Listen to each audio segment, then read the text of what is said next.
All right, let's take a look here, guys. Hole 3 coming up. Might just try Kingmaker here. It'll be a Pock 5 spin, I'm thinking, with my top spin. Let's take a look at this hole, see what we got. Oh, of course there's not opponents. I'm only playing the replay pool. Why would there be opponents?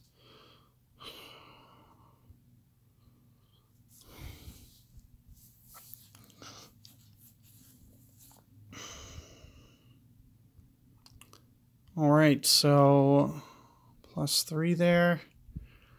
Let's take a look. Looks like the wind is going to be a little bit on the small side. And it's the second straight one like this that I got. I might have to switch down to a Titan myself. It's either that or you have to, you know, you're right on the border. No, you know what? I made it to the fairway. I did make it to the fairway, even with a 10.4. So it was either a 10.4 or 10.6, one or the other. And I did make it to the fairway. It's probably 10.4.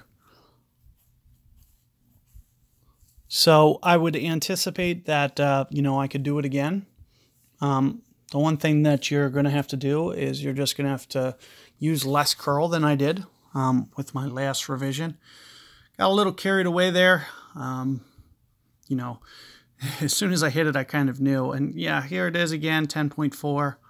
We've already been over this. You know, it does reach. This might be the one time that I could maybe go up to 6 topspin without it having it roll through. And we already know, like I mentioned, that it should, no matter what, even with 10.4, carry. So we're just going to, you know, curl it a little bit less like this. Maybe even right here. Let's just see what this looks like. So far, so good. So I can even, you know, put even a little bit more topspin on that. I do want to avoid it running through, and I don't know at what point it's going to. But ideally, what I'd like to do is get it to where a thorn, for instance, will hop over that bunker. So do keep in mind you could potentially have a 12.3 downwind, and what I just did there could be monumentally farther than what I just did. Let's just say, hypothetically, I did that exact same shot with a 12.3. I would almost guarantee you that it's probably going to almost be 20 extra yards, or at least 15. So with that in mind, you know, you do have to scale your top spin accordingly. So for instance, now that I've seen that shot, I know that I can probably put on a little bit more topspin in that small wind case. However, with a 12.3, I may or may not be able to.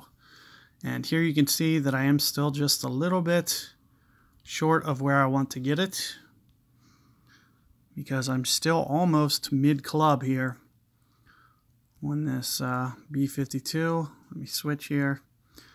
We're going to play the mid-club number, 1 per ring. And let's see if I can't get some ball guide going here.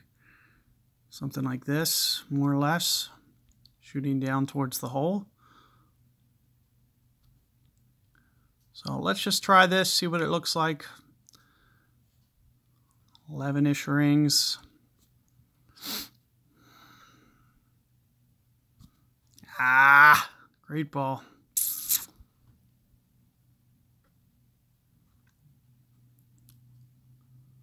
So it looks like it's shooting off to the side, but you can see that it does have enough momentum.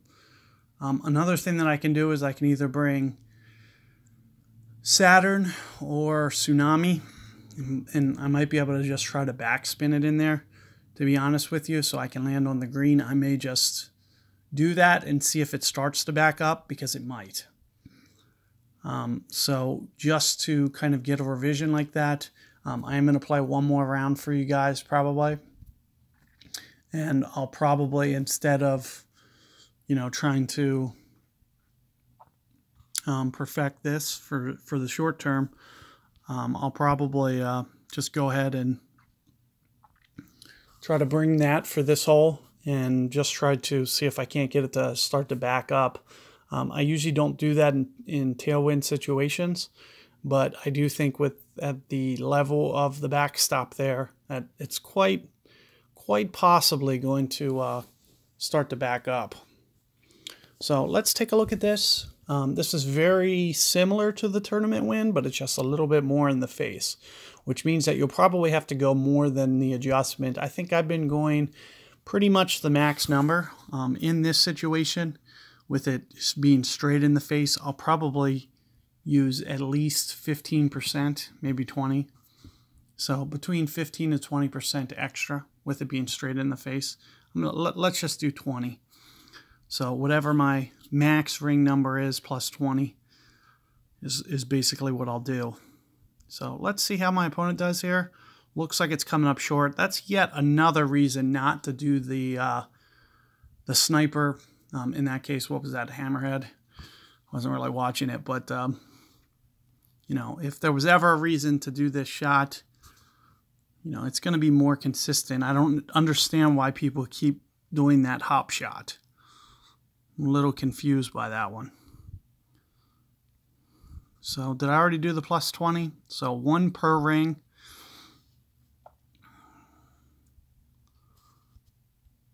And I'll use about this much backspin here. Come off of it just a tiny bit because it should start to check up a little bit. But I'll just need to use some curl here. So 10.7 rings minimum. So I'm going to go almost probably about 11. A little bit of curl here. Perfect ball. And let's just see how this comes out. That's a little higher up that hill than I wanted, so I didn't need to quite backspin it that much. But you can see that, you know, it's going to at least give yourself a chance to shoot down that hill. This got a little, you know, the higher I get up on that back hill, you can see it just kind of races down. So getting it to 5.5 isn't ideal, but you can see that, you know, it's still a relatively good shot. I'm going to be very consistent. Good luck with that hole, guys. And I'll see you guys for hole 4 coming up here.